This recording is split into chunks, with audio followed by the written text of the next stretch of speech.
Hey everyone, and welcome back for part 2 of the restoration series on this Rika cut N-33H Rondine turntable. In the last video, we reviewed the condition of this turntable as it came to me, reviewed a little bit of its history, and then started the teardown and cleanup process on this turntable. In today's video, we're going to continue the restoration process by continuing to work on the cleanup and rebuild of the motor, designing and 3D printing 2 parts that we need, and then sanding and refinishing the plinth. So let's get to work. Okay, so let's talk parts. Now, as I'd mentioned in the last video, we're missing 2 parts off of this turntable that I'm not going to be able to get through a company, so we're going to have to design and print those up. So, using Fusion 360, I designed up these 2 parts.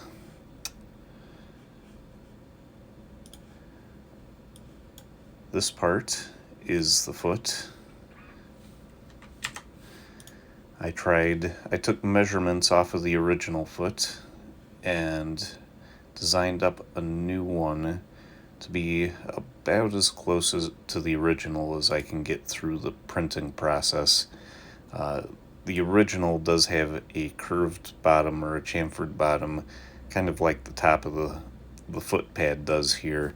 Unfortunately, I can't print it that way with the material I'm going to use without it causing some problems, so we're just going to go with a flat bottom on that.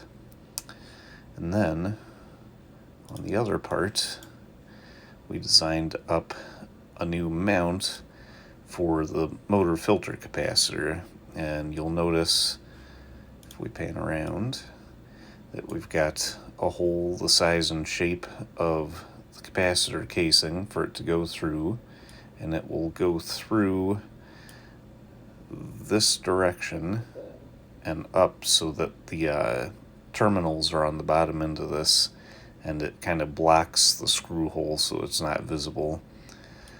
There is a screw hole here to mount it to the bottom of the turntable using the same screw that the original one was mounted to the bottom with. And then you'll notice that we have a hole here and another hole here, and what that's for is to run a zip tie through around the casing to the capacitor and then back through to zip tie and hold it in place. It should be a relatively firm fit to begin with, but just to make sure that it wouldn't ever go anywhere, I wanted to make sure to have some sort of a way to secure it to the mount. Okay, now that those are designed up, I think it's time that we export these and slice them up and then print them off and see how they turn out. So let's do that next.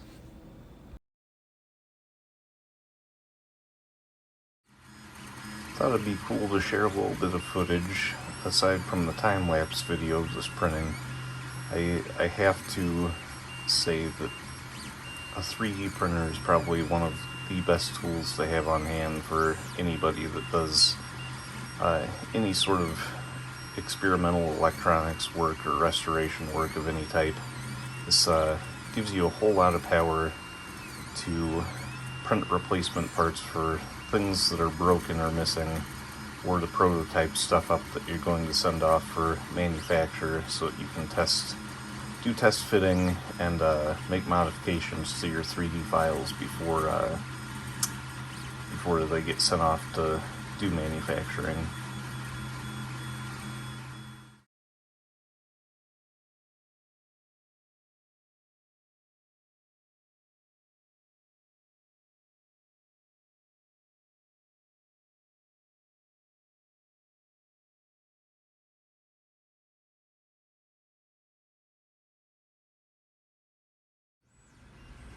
Okay, so the first part we printed is done. This is the capacitor mounting bracket.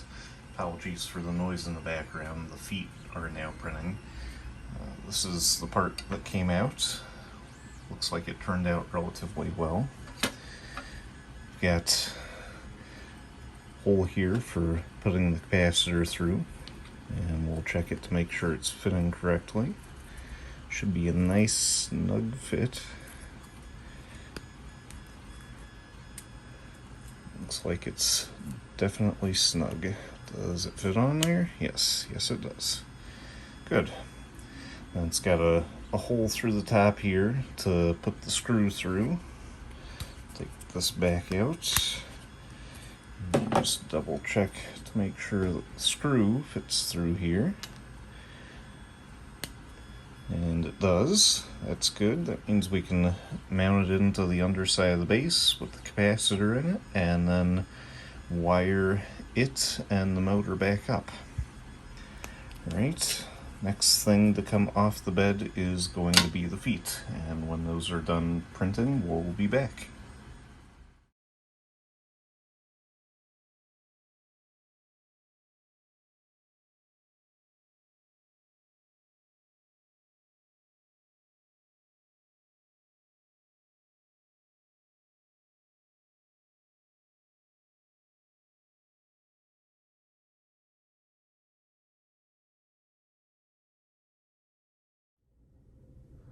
Okay, it's now pretty late into the evening, and the feet did finish printing, so I pulled them from the bed and laid them out one on each corner here. And you can see, after a little bit of post-processing, this is how they turned out. Not too bad. This is how it compares to the original.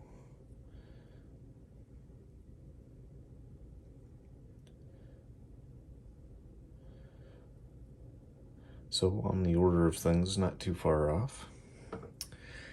I did leave one without having post-processing done, just so everybody could see what it looks like as it comes off the bed.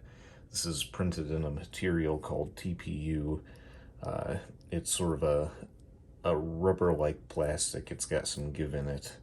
I use that so that these are somewhat like the rubber feet that were on here originally and will absorb some vibration. But the downside to this material is it's a little bit difficult to print with, and tends to string during the printing process. I haven't quite gotten it tuned yet to where it doesn't do that, but it's not a problem. You just take some snips and clean it up after it's done, and it looks relatively nice. So we'll go ahead and pull one of these off of the top here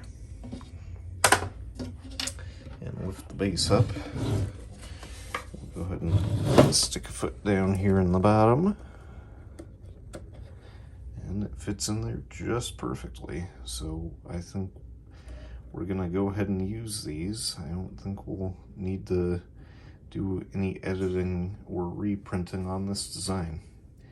Now we will go ahead and move on to the motor. Okay, so before we get into motor teardown and cleanup mode, I wanted to go through something with you guys real quick. I don't know why this didn't occur to me when I did the teardown on the turntable initially, but I said I was having some trouble figuring out how this motor worked, and I really shouldn't have. Alright, so when you plug this in, this is not a polarized plug, so you can plug it in either direction, and the AC power will run through one side of the line cord and then back out the other side from hot to neutral. And what happens is this is a three-phase motor, and the power runs in one side through the other, through the filter capacitor, and then basically back out the other side of the line cord. So when I said if we reverse the wiring, it would spin the opposite direction, that's technically true. It will spin the opposite direction. It's just not the wires that I thought it was. Basically, you could reverse red and you could reverse green, and that would be okay. You wouldn't have any issues. It'd spin the same way no matter what. But if you reversed yellow and green or yellow and red, the motor would spin in the opposite direction. So as long as we wire this back up the exact same way as it was, we shouldn't have any issues. Alright, time for teardown and cleanup on the motor.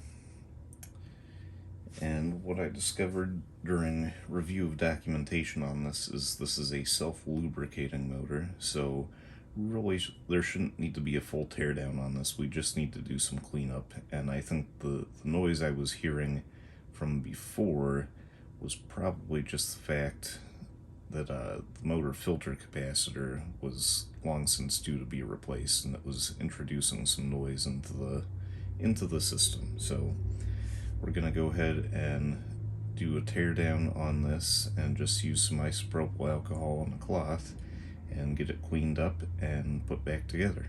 So let's get to it.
And just like that, we've got 6 years worth of dirt and grime gone. It'll look like the top plate's still a little bit on the dirty side. It isn't really. That's just tarnishing from all the grime that sat on this while it was in storage over the decades. But it cleaned up quite nicely. Spin it, still spins very freely, so I think the lubrication, it's supposed to be a self-lubricating motor. I think the lubrication in this is still good, so we're going to give it a go. If we get it put back together and find out it's still really noisy, I will pull it back out and do some more investigation on that. But otherwise, let's go ahead and move on to the plinth. Well, we were going to move on to finishing the plinth, but as I was getting ready to do so, I realized that I'd made a bit of a mistake, or a mental logic error. And here's what that was. This is the mounting base for the new tone arm. Now, the bottom of this mounting base has a portion of it that sticks down through the base of the turntable. This is 30 millimeters wide, and this is not. So in order for this to fit down through the base, this needs to be modified. And regardless of what means I would choose to modify this base with to get the tone arm base to fit through, I need the turntable base up off the table so that I don't accidentally damage the table underneath it. The best way to do that is to leave this sitting in the plinth while I'm modifying this. I could refinish the plinth now, but the danger I run with that is if, while I'm modifying the turntable base, I slip and damage the finish on the plinth, well, that wouldn't work out too well. So, what we're going to do is move the plinth refinish to the next video, and we'll do that after we've modified the turntable base to accept the new tone arm base. Past that, in order to keep these videos to a reasonable length, We'll have to see how the next video goes, but calibration of the new tone arm and testing may get moved to a fourth video. So, in the meantime, thanks so much for watching, and we'll see you guys in the next one.